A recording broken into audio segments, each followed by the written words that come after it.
Hello বন্ধুরা, শুভ দুপুর। রোজ যেমন তোমাদের সামনে আসি, আজও এসেছি। চলো কি রান্না করেছি। হাঁড়িতে আছে ভাত,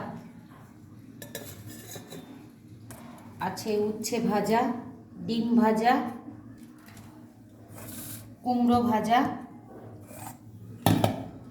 আর কচুর শাকের যে গোটানো মাঝখানের পাতাটা থাকে, কচুর শাকের ভেতরে যে কোচকানো পাতাটা গুটিয়ে থাকে, সেই পাতাটা রসুন আর কাঁচা লঙ্কা, শুকনো লঙ্কা ফোড়ন দিয়ে ভাজা করেছি।